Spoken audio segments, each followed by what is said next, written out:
So yeah, thank you so much. So please, you can start anytime. Thank you, Professor Rodriguez. Okay, thank you so much, Professor Kafle, and thank you for the invitation. And it's such a pleasure to meet the future students to the college. I'm not sure where you are going to be end up with, but I'm very excited for your future journey. So yeah, so a quick introduction of myself. So my name is Shanshan Rodriguez. I'm a professor of physics from Grinnell College. So Grinnell College is a liberal arts college in the state of Iowa, in the U.S. I know a lot of you from different continents, so it's exciting to have the opportunity to chat with you. So I'm an astrophysicist, so my particular expertise is in black hole physics. So I'm not sure if any of you are actually interested in astrophysics, particularly interested in black hole related research in the future, but maybe I hope this talk could maybe stimulate some of that interest from you. So I will be talking about a project that has just been completed with my students at Grinnell and also published this year. So the topic here is very rich, but don't worry, we'll break it down. So the title is Energy Extraction via Magnetic Reconnection from a Rotating Charged Black Hole in Perfect Fluid Dark Matter. So it's a very long title, but a few things that highlights here is energy extraction, magnetic reconnection, rotating charged black hole, and also perfect fluid dark matter. So it's definitely a very rich topic. So we'll break it down into small topics for you.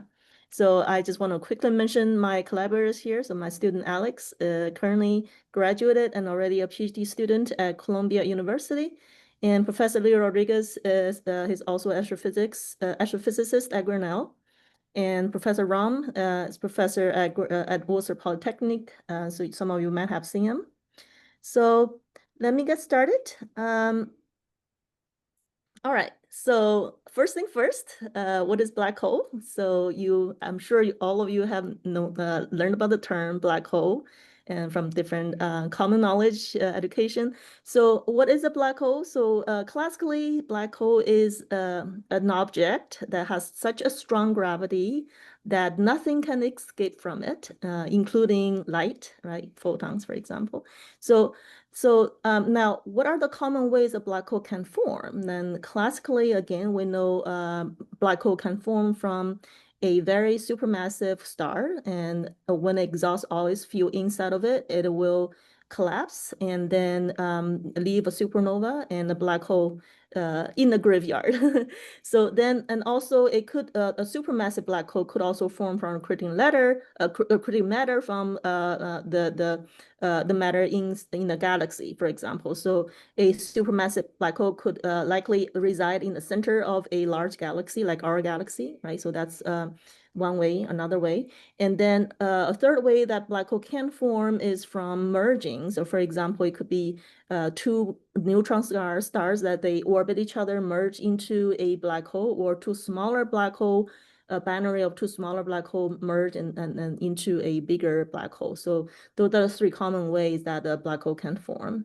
Now, a good question here is that because black hole is it's not something we could observe, right? But how do we know it exists in the universe, right? So, luckily we know the black hole exists because the black hole never really is isolated from everything. It's actually usually interact with matters around it, especially when it's baronic matter and it's like light, for example. You can tell the existence of black hole from looking at the light around it, right? So for example, I'm looking at the black hole optics, right? So if you're looking at the black hole, especially the black hole is actively accreting matter, so you'll be able to see the so-called plasma in the accretion disk of the black hole. So some of you might know the term plasma refers to charged gas. So it's very abundant in the universe, especially in the accretion disk of black hole. So it's full of charged particles, like charged electrons, ions, and then they obviously would carry electromagnetic field because they're charged, right? So black hole would interact with the matter around it in such a fashion that it will reflect different pattern of light around it. So here we're looking at a deformed image of a black hole disk.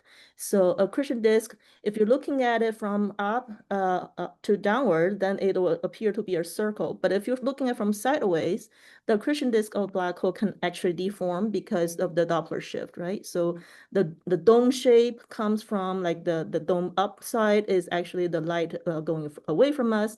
The dome upward this way is actually light coming toward us. So that's because a lot of effect like the light Doppler effect and also gravitational lensing that's causing a shadow shape in the middle of the black hole. Like if you look at the dark center of this image, is actually representing something we call black hole shadow, right? So it's a region that light cannot escape, right? So not quite what we call event horizon. You may have heard of the term event horizon as well.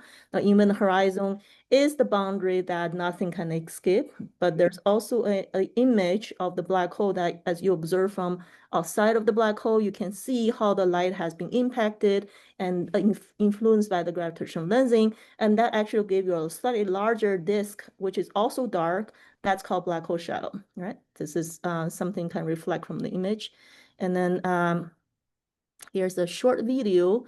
So if you look at the light interact with the black hole, you could sort of see how our perspective would look like, right? From, as an observer far away from black hole, this is when you change the perspective of how the accretion disk would look if you're looking at from above it and then from sideways. So it will change based on the observer's location.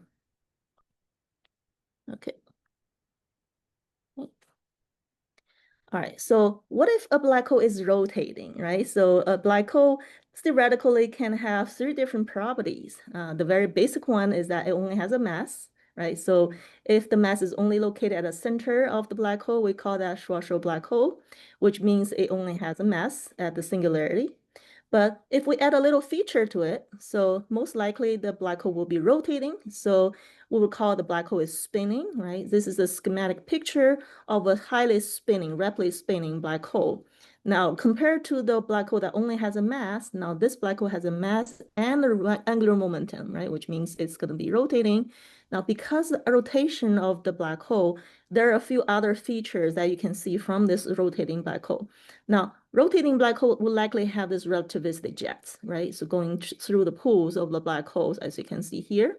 And then you will also see event horizon, which is the boundary where light cannot go through. Now, it's a schematic picture, so it's drawing on there, but really in reality, you won't be able to see such a boundary. Now, singularity is representing something at the center that is a physical singularity that the mass is located at. Now, right now, it's represented sort of like the center of the black hole, but if you do it mathematically, you will notice that the black hole, the rotating black hole actually does not have just a dot or a single point as singularity. It actually has a ring as a singularity, which means it's actually a ringularity instead of a singularity compared to the black hole only has a mass, right? So that's something interesting feature for a rotating black hole. Now there's also accretion disk. Obviously, all the active accreting black hole would have such a disk. And there's also photon sphere. So you can see over here, the photon sphere sort of bounds what we call earlier black hole shadow, right? So that's usually consists of a lot of ring, photon rings that you can observe. This is something you can actually confirm the existence of a black hole because it does have this rotating photon rings around a rotating black hole. There's last thing we want to mention here is the innermost stable orbit. So instead of the photon being the particle rotating around the black hole, there's also a regular particle, like we call massive particle because photon does not have mass. We call that massless particle. There's also massive particle, means the particle with a regular mass. They could also have a circular boundary. That's innermost stable boundary, which means that's the closest boundary they could get to the black hole and still being stably orbiting around it. So such a boundary is something we call innermost stable orbit, right? So this is just a few terminology we might encounter in later presentation.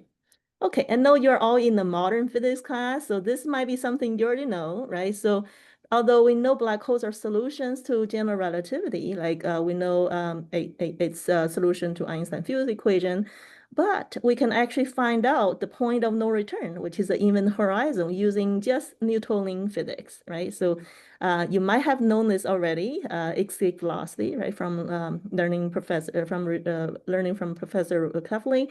So if you know this is actually something we learned from, introduction of physics. So something we call work energy theorem. So if we calculate the work done by gravity force, it should be equal to the energy or kinetic energy change for the particle, right? So if we if we work with such a theorem and then plug in the escape velocity, which is the speed of light in the case of no point of return, that even light cannot go, cannot escape, then we can use the speed of light as escape velocity and make it to the right side of that equation. And on the left side of the equation, we can have the work done by gravity. Here, you notice we have Newtonian gravity here being negative gmm over r squared. We integrate it, find out the work done by the Newtonian gravity, and make it equal to the change of kinetic energy, which is a half mc squared. And then solve that integral, you find out the Schwarzschild radius, which is the event horizon of a Schwarzschild black hole, which is a very basic one, is equal to 2gm divided by c squared, right? That's the correct version. That's also the correct answer if you derive this from general relativity. So which is a wonderful coincidence that those two theories actually work out together when they in this scenario. All right, so we're going to get to a little more technical terms, right? So how do we mathematically describe a black hole, basically, right? So we know black holes are solutions to Einstein field equation. Now, this equation might be a little overwhelming, but really it's just a more sophisticated version of F equals ma. Sorry. So if you are familiar with F equals ma, which is Newton's second law, you know this is not far from it, because on the left side, g mu nu, it's actually representing the force, right? So in here, we're representing the gravity, right? So on the right side of that equation is T mu nu with a constant a pi, and T mu nu is the energy momentum tensor, which is kind of like m in your m equals ma, F equals ma equation. So, but it's a little more sophisticated to represent not just mass, but it also have energy, has strain, has stress, density, and flux, so on. So it's something we call energy momentum tensor, right? So if you sort of wondering why do we need such a complicated tensor to represent mass energy, that's because if you imagine that trying to squash a gummy bear, right? So if you squash the gummy bear, what's going to happen to the gummy bear is that it's not just going to be shrink in size and the height-wise, but it also will be bulged out, right? So it's not just one dimension of change, but it also will change in other ways because the stress and strain that you press on it, right? So that means if we want to accurately describe a mass distribution, right, which is a three-dimensional distribution, so you sort of need a tensor to represent that, right? Not just a mass itself, but how does the mass distribute over a space-time? So that's how that's why we need a tensor to represent the mass on the right side of that equation, right? So now on the left side, we have gravity, we have geometry, okay? So, and on the right side, we have mass and energy, right? And then if you break down even more, right? So what is this big G mu nu is actually an equation of R mu nu minus the half of G mu nu times R. Again, this is very abstract, right? So again, if you want to think about what it is really just the geometry, the gravity of the space-time. So now, if we try to understand what really all this tensor means, we can think about, okay, if we're not dealing with a flat space-time, which is just regular, what we call Minkowski space-time, what if we change the space-time into a curved space-time? Like, say, the simplest one we can think of would be a two-sphere or a three-sphere. Now, instead of having a linear transformation, now we have a parallel transport, a vector, like say if I'm trying to parallelly transport a vector from the pool of the two sphere, and then try to follow this direction and then all the way to the equatorial plane, then you would see that if the curvature, if the space-time is actually curved, right, like in the three-sphere example, now the parallel transport is no longer going to reserve its direction. right? So initially start with a horizontal direction, but if you follow the curve of the space-time, you end up to be in the either vertical or in a vertical upward or vertical downward, depending on what direction you go. So which means this parallel transformation or transportation is no longer going to reserve its initial direction, not like in a flat space-time, you would be able to reserve its direction, right? So in this case, we need some particular tensor or tensor-related quantity to capture such a change in the curvature. Now, this change of curvature is something we call connection or Christoffel symbol, right? The Christoffel symbol, the Christoffel's connection here is a rather complicated equation, but it's really just a derivative of what we call metric of the space-time.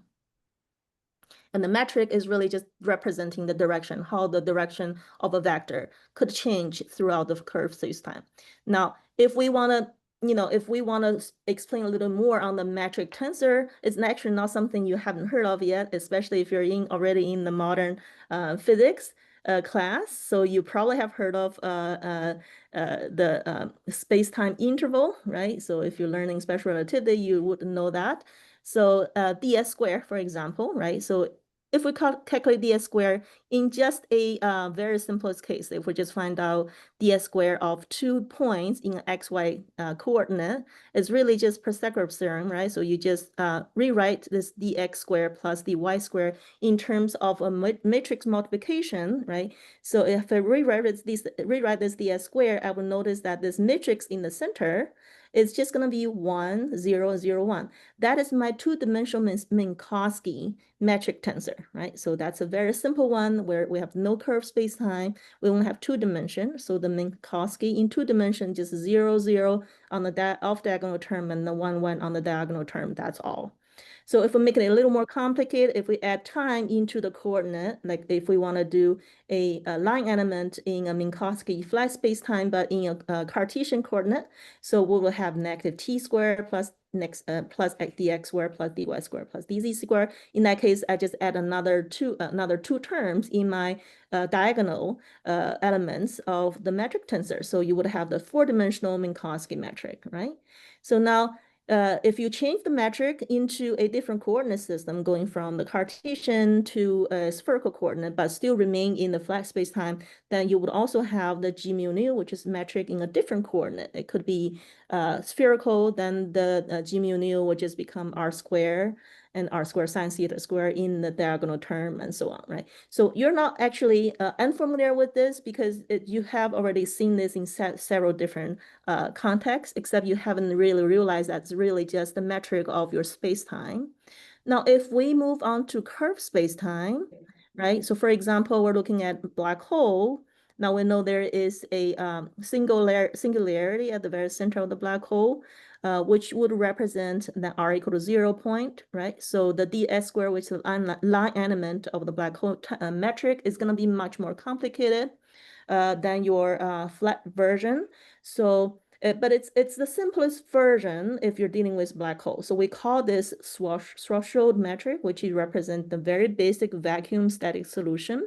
Here you can see, if you look at the g mu nu, on the very first term, you would have 1 minus 2 gm divided by r, and then 1 minus 2 gm divided by r to the inverse, so to the minus 1. So that GRR term, if that goes to 0, that's actually representing a position for the event horizon. So you can read it off here. R has to be equal to 2 gm for this term to go to infinity, which means that is my event horizon. And you guys already solved that just from Newtonian gravity using work energy term. So this is one point we can like have those two theory merge each other at this point. And then if we want to add a little more feature to our black hole, now not just like a vacuum and a static solution, we want to add a little angular momentum to the black hole. We add a spin to the black hole. Then we call this metric Kerr metric, right? So Kerr metric here would be Kerr is the physicist who actually derived this solution first, so it's named after him. So curved black hole means it's a rotating black hole. And in this ds squared term, so which is the metric of the curved black hole, you can see this is, again, a little more complicated, right? So in terms of mathematical terms. But something I want to point out here is that in the metric, you would see a term of a square, which represent the rotating spin of the black hole, angular momentum of the black hole, for example, right? So that's something new that pops up. And again, you will see this dt and d phi term. So that means I would have an azimuthal direction of angular momentum that coded in my metric, right? Not like the Schwarzschild black hole, there's no cross term between t and phi coordinate. So this cross term between t and phi coordinate represents the rotation of the black hole. All right, here's a comparison between those two types of black hole. Then the left one is the most basic one. So we have a point singularity at the center, and then we have a horizon, which is r equals 2gm. Now on the right, we have the curved black hole, which is rotating black hole, right? The structure of the curved black hole is a little more complicated. I just want to point out we have not only one horizon, we actually have two horizons. We have something called inner horizon and outer horizon, okay? And then there's also a purple-like shape, like peanut shape of a dashed boundary, which is called ergosphere. That is a very special boundary of a rotating black hole as well. So that represents the boundary of so-called static limit. So to understand the region between, you know, that static limit and my outer horizon, sorry, it actually would be something we call ergo region. So that would be the region in between the red curve and the purple curve, right? So that region is called ergo region. Now, let me explain what ergo region means because it's closely related to energy extraction we'll be talking about next, okay? So the ergo region is a region that is a fringe dragged region. So because we have a rotating black hole, that we know the black hole will drag all the particles inside the ergo region of the black hole, will be forced to drag into the rotation direction of the black hole. So now to understand the frame dragon, you can always imagine that you are trying to make a cake, right? You have a dough and a single mixer, right? And then the minute you start mixing your dough together with water, obviously, so the dough will be forced to rotate in the direction of your mixer, right?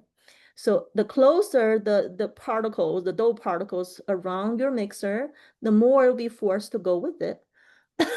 But there is a boundary, like far away from the mixer, it's no longer going to be impacted by the dough, by the mixer, right? So there won't be dragged into the direction anymore. So that boundary is the ergosphere boundary, right? So that's the static limit. So that means at that point, the dough particle will no longer be forced to drag with it, but there's a region between that boundary and the inlet horizon that your dough particle have to be dragged with it. So that's called the ergo region, right? So the ergo region has a very special phenomena. It's something we will call later, is called the energy extraction. So which means particle falling a certain way or falling into the ergo region, right? It actually forced to be dragged with the black hole's rotation. But at the same time, it'll be able to extract the rotational energy of the black hole and then give it to a particle. It's the partner particle that goes away from the black hole. So it's a very interesting phenomenon called energy extraction. All right, so energy extraction from black hole is actually a very fun phenomenon to talk about, okay? So now imagine you're driving a space shuttle, right? It's running out of oil, fuel, and then you're trying to get some energy, steal some energy from the black hole, which you're driving probably around it or near it. So now one way you could do this is that you enter the ergosphere of the black hole, the ergo region of the black hole, not quite inside even horizon you have to fall into and never come back. But ergo region is the region you may be able to escape. But if you throw a can, like a Coke can, into the ergosphere, and the Coke can would actually be forced to drag with the rotational black hole. And because of that Penrose process, which is the process can explain the energy extraction, then the particle that leaves the ergosphere of the black hole, like you and the space shuttle, obviously, right? You will be gaining part of the rotational rotational energy of the black hole and be able to fill up. You give yourself a boost in the in your original energy, right? So basically, this energy extraction is represented by two processes, right? So one is that you have to be going through or going in near the region of ergosphere of a rotating black hole, right? And second, you have to have some particle going in, sort of sacrifice itself into the black hole's ergo region, and the one leaving it would actually taking some energy away from it. So it's a really fun phenomena. And then it's actually has been used to explain a few very energetic phenomena around the black hole. So for example, if you apply the particle version to a field version, like instead of having a particle falling into the ergosphere of the black hole, now you have a field, like electromagnetic field going into near the black hole, then you ergo region, then you have this relativistic jets coming out of the poles of the black hole. Then we have seen the phenomena earlier in the slide, the jets coming out of the M87 black hole. So that has been observed, right? So that's a real phenomena. So that is actually a BZ, Blandford-Zinach process, which is one energy extraction mechanism, okay, to explain the relativist jets. So basically the electromagnetic fields are amplified. The strength of the field are amplified because the rotating black holes ergosphere. Now, another one is maybe some of you have heard of it, it's called super radiance. Okay, super radiance is the wave version of the Penrose process. So it tells that if you have a wave, electromagnetic wave, or it could be bosonic wave, or any wave with a spin or without a spin, with mass or without mass. So those waves coming in will be reflected backward by the black holes ergo region with higher frequency. Now we all know that higher frequency of a wave represent higher power, right? So you would have a higher power energy or higher energy of the wave being reflected or extracted from a black hole because of the energy extraction process, right? That's called superradiance. Now, the next process I want to talk about is the magnetic reconnection. That is used to explain black hole flares, right? It's also something we observe many times with different missions, right? So, for example, the EHT collaboration and the gravity collaboration, they have observed simultaneously those black hole flares coming out of the sort of near the vicinity of the event horizon of the black hole. They come out as energetic flares, right? So, and those are not explained by the super readings or Blandford-Zinach process or Penrose process. Those are actually has been explained by something called magnetic reconnection. Okay, so if you're looking at what is magnetic reconnection, right? So that's something you may have observed as well, because if you probably are aware of solar flare, right? And the coronal mass ejection, you probably have seen that, or at least in the pictures, right? So you may have also seen aurora, right? So those are all phenomena near the Earth or near the Earth and Sun space. Actually are caused by magnetic reconnection. So, so because the sun's magnetic field and Earth's magnetic field, they can touch each other. Once they are getting close to each other at the magnetosphere of the Earth, so they actually will be able to form a anti-parallel magnetic field lines and then touch each other and break and then reconnect. So during that process, a massive amount of magnetic energy is converted into the non-thermal particle energy. So usually what we'll see is that you have this explosive events coming out of the surface of the sun or near the tail of the magnetosphere of the Earth, right? So that's the reason why you see aurora, right? So I was lucky to observe aurora in my from my backyard last year. I don't know if some of you actually had the chance to see this. Last year was really active. The sun was really active, and I was able to see that in my backyard. So you can see this photo to the right corner, upper right corner. That's actually a photo from my backyard. So very beautiful, and then phenomena. So that's caused magnetic reconnection. That's caused by this phenomena, magnetic reconnection. So if we go a little deeper, what a really magnetic reconnection is, right? So here is a dynamic picture to show you. So you really have to have two anti-parallel polarity of magnetic field lines. They have to be approaching each other. And then you have to observe that how they break and then reconnect into a different direction. So during this process, the particle will coming in and then shoot out in this direction. So this is the magnetic reconnection mechanism happening near the Earth or near the space between the Earth and the Sun. But it happened to also happen near the equatorial plane of the black hole, right? So here is another schematic picture to show you how the reconnection actually on the surface of the sun work out, right? So if you have a anti-parallel, this would be anti-parallel direction of the magnetic field on the surface of the sun itself, right? So it's the sun's magnetic field interacting with itself, but with two different polarities.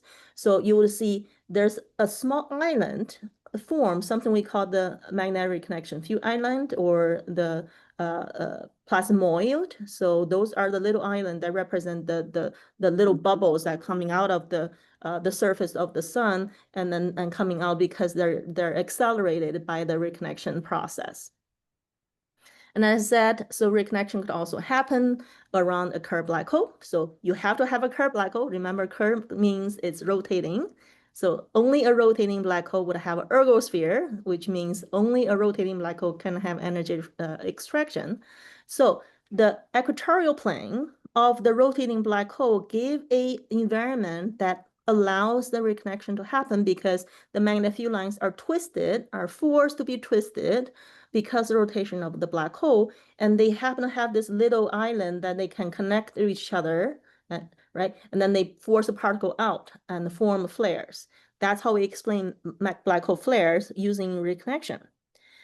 All right, so now we're moving away from curved black hole, right? We're looking at a slightly more complicated black hole, not just have a rotating, right? So we're moving from not just having a mass, not just having a rotation, we're actually getting some more interesting feature to the black hole. First, we want to add a charge to the black hole.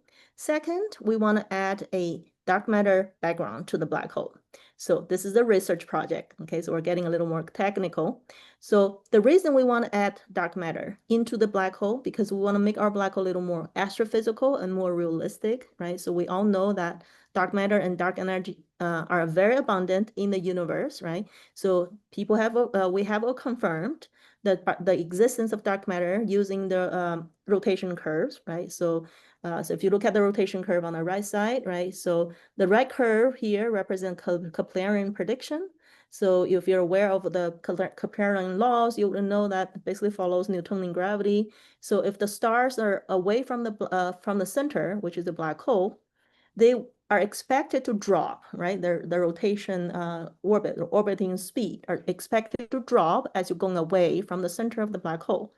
But what we observe is not the same. We actually observe that they're actually flattened out, which means that if you're only counting for the baryonic matter, which is non-dark matter, the visible matter of the universe, then you cannot get this curve correctly. So there gotta be something that's counteract this drop of your rotating curve. So that is something we call dark matter. That only dark matter, which is not interactive with the light, with regular light, that it can drive this or give this additional contribution of gravity, right? Because it has matter, it has mass, so it's driving this rotating curve to be flat, right? So even as the R goes to farther away, it will still maintain a relatively stable rotating speed. So that's because of the existence of dark matter.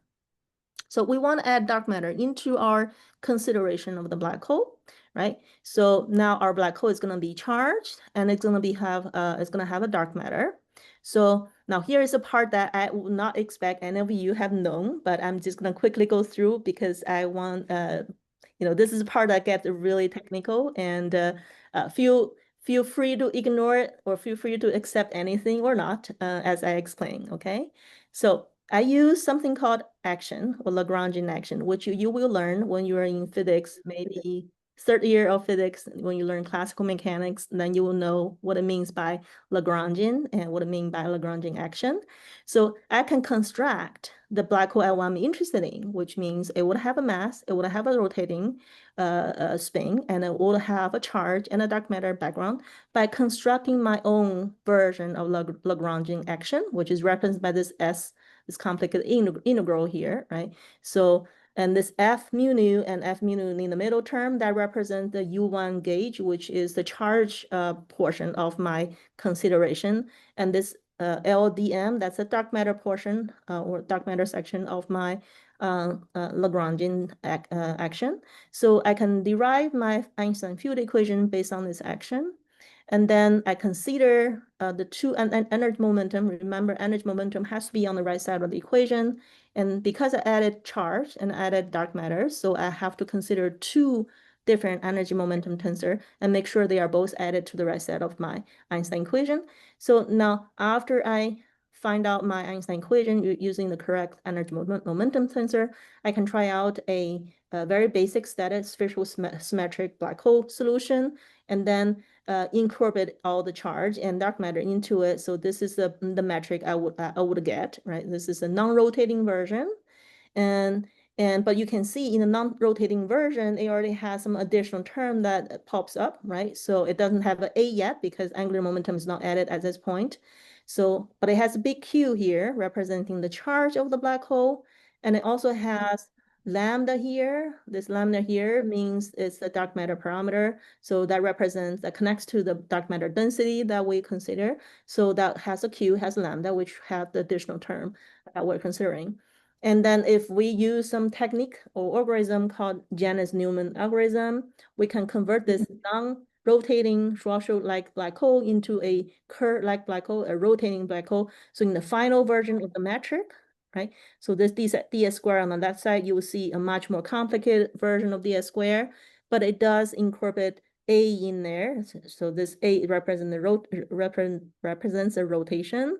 Q is a charge, lambda is dark matter, right? So now we have three different parameters that we can play with, and then look at how they impact the black hole structure and the way the energy extraction can happen, right? So we notice that the inner horizon of the black hole could also have inner horizon, outer horizon, and the outer horizon of the black hole can vary with different charges, can vary with different dark matter density. And we notice that the dark matter, so this figure on the right side to represent the outer horizon actually drops with increasing lambda, which is dark matter density. It will drop with it first, and then reaches to some critical value of lambda, we call lambda C here, and then it'll go up, right? So which means you would expect the inner horizon, the Schwarzschild radius, first shrink as you increase the density of dark matter, and then it grows as you increase the dark matter, right, in this particular model that we're studying. So, and then this figure sort of mimics the ergo region of the black hole. So the region between the orange line and the red line represent the ergo region, which is, you can see they're also very sensitive to the choice of lambda we put in. So at lambda equal to 1.1, you have a relatively larger ergo region, but you have a much smaller ergo region if you increase the lambda to 1.8. So it's very sensitive to the dark matter parameter you select, okay? And then, again, this is very technical. I'm not going to go to very detail, but this slide is just to show how we do the energy extraction by magnetic reconnection.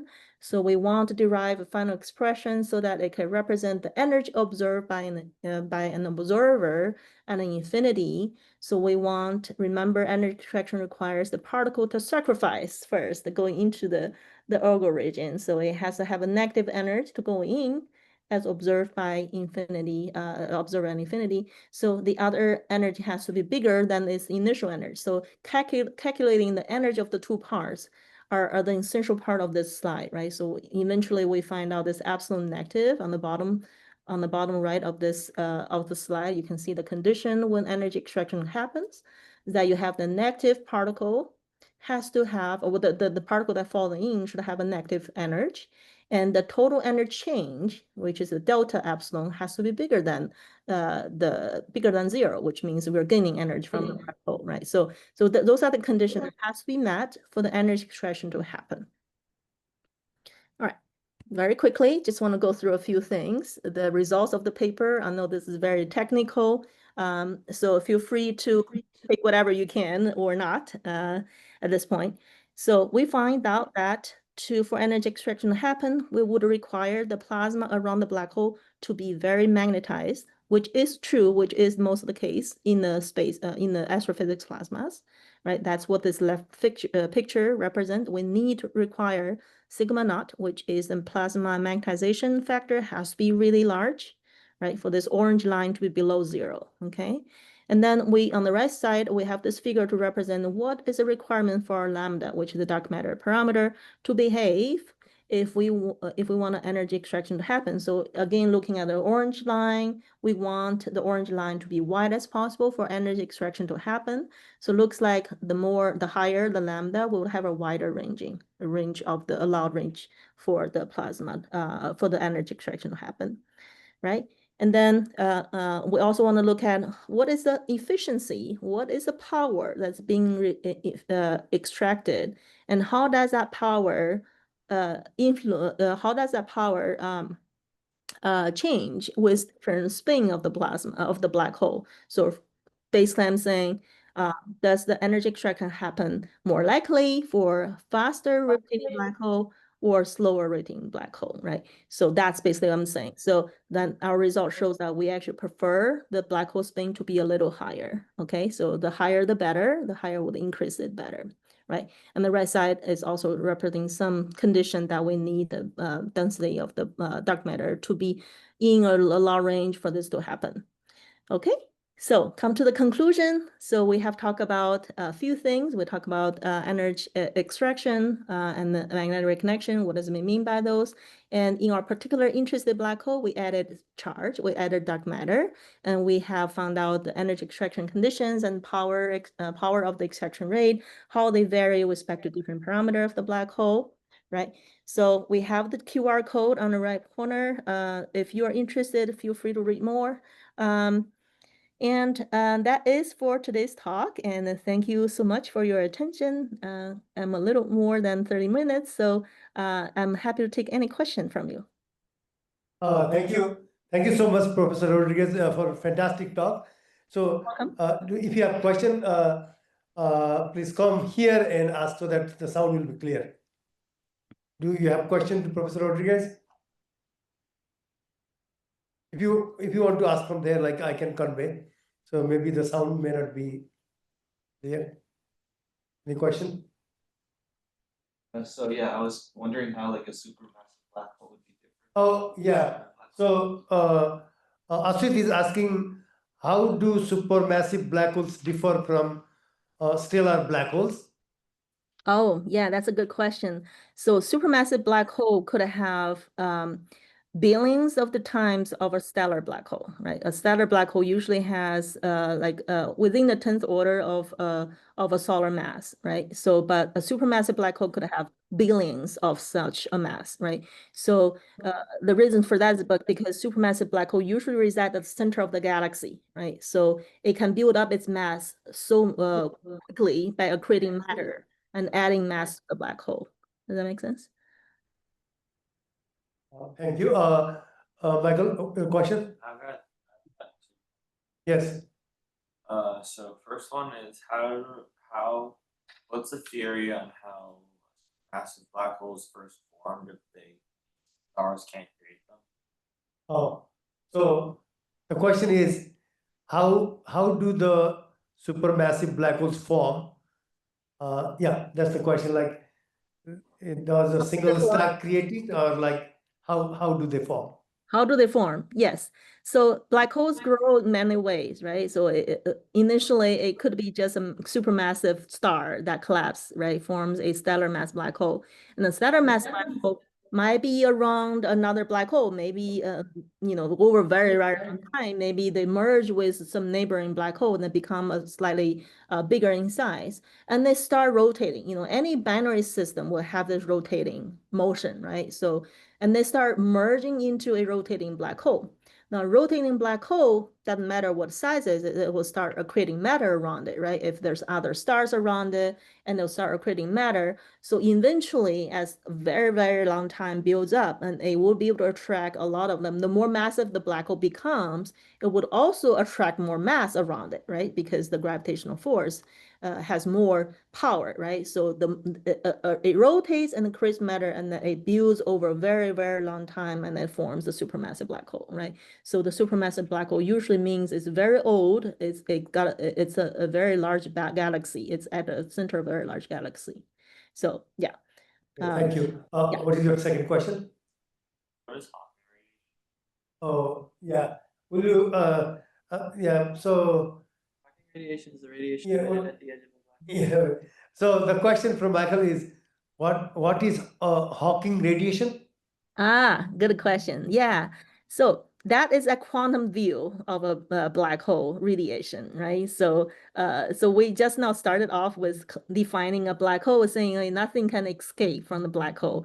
Classically, that's true, but quantumly, that's not true, right? Hawking radiation is the fact that the black hole actually is spitting out stuff, right? So, but as probability wise, it will be able to spit out particles every now and then as radiation, as quantum effect, right? So that's Hawking and radiation. So that's sort of a little different than what we talk about as energy extraction. Energy extraction is actually a classical effect, right? So it's caused by the rotation of the black hole. But Hawking radiation happens to any black hole, right? It doesn't require the black hole to be rotating. But it's just statistically, it will spit out particles as radiation, right? So that's a simple explanation I can give. Thank you. I think there are two more questions. Eli, what's your question? For the energy extraction rate, Uh-huh. why does it initially increase and then decrease when you increase the wavelength of light? This one you're talking about? Yeah. Okay. Yeah, so that's a good question. So if you're initially increase, that means you're going away from basically you're going away from a region, it's more likely to happen, right? So this region on the bottom, you can see this, for example, if you look at the red line here, it's a region from 1.1 to 1.35-ish. So that represents how big the ergosphere is, right? So that if you're too close to the lower boundary of the ergosphere, you're more likely to be just, falling into the event horizon. You won't be able to escape, right? So that actually lowers the possibility of, or the power of energy extraction, right? So you have to have this thing, the perfect range that you have, in between the lower bound and higher bound, you're sort of in the middle, that maximize your possibility of energy extraction. Does that make sense? Yeah, thank you. Yeah. Thank you so much. Sophia has one question. Like, how did people figure out there were the different elements of a black hole system? How do you calculate? For example, like how do you figure out where the ergosphere is Oh, where the outer horizon is? do I need to repeat the question? Is the question clear, Professor Rodriguez? If you could repeat, that'd be great. Thank you. So, how do people calculate the different things, like where does the ergosphere exist and those kind of things? How do they calculate? Yeah, that's a really good question. So now, okay, so let's go back to the metric, right? So now the metric, let's say ds squared right here, which is in terms of that element, but you can also rearrange it into, g mu nu, those elements. So if you look at the term in front of dt squared, right? That's GTT, which means I want that GTT to be able to change its sign, right? So which means that so if you look at the GTT, I want to set that to be 0. So which means when I set GTT to be 0, I'm flipping between the space-time is flipped from space-like and time-like. So that is a boundary for static limit. So if I'm looking for the ergo region, for example, I have to set GTT equal to 0 to find my outer boundary of my ergo region, the static limit, right? That's by setting GTT equal to 0, right? And then for the event horizon, I'm looking at a singularity, right? Because that represents a nothing can escape kind of thing. So then I'll be looking at GRR, right? So I want the GRR to have a singularity, which means that the denominator of GRR has to be 0 for that to happen, right? Mathematically, that should make sense, because once I have my coordinate system doesn't work anymore when dr squared, that term has a coefficient in front of it, GRR, does not even exist or doesn't make physical sense. That's when delta, the delta here, equal to 0. That's how I find out the horizon, right? Now, delta could be a second order polynomial. In this case, you can see it's a second order polynomial with, logarithm term, which adds complication to that. But it could be more complicated to more, for many other black hole that we consider, it could be very complicated, but it's always a polynomial of R, right? So in this case, I have a polynomial of R squared, which means if I set delta equal to 0, I would have two roots, right? Those two roots represent inner horizon and outer horizon. The inner horizon is the smaller root and the outer horizon will be larger root, but they both representing at the boundary, then nothing can escape, right? So usually we only care about the outer horizon because you're already hitting a boundary, nothing can escape. So the inner horizon is really just a mathematical adjustment, right? But it doesn't make any physical sense anymore. Once you have passed outer horizon, you already are in the zone that no longer return, right? So outer horizon usually is the only one we care about, even though it has two roots. Now you would have more complicated delta in the, in other black holes. It may have a polynomial of fourth order and so on. So it may have more than just two roots. It could have three roots. It could have four roots. But only a certain amount of physical singularity we would consider, right? But that's generally how we find out the boundary, the horizons and ergosphere. Hope that helps. Okay, let's thank you so much, Professor Rodriguez, for your time and for very exciting talk. So thank you so much. Let's thank Professor Rodriguez. Okay, thank you all. Thank you all so much. And thank you for the invitation, Rudra. And Yeah, hope thank to you. talk to you again. Have a nice rest of the day. You too. Thank you all. Thank you very much.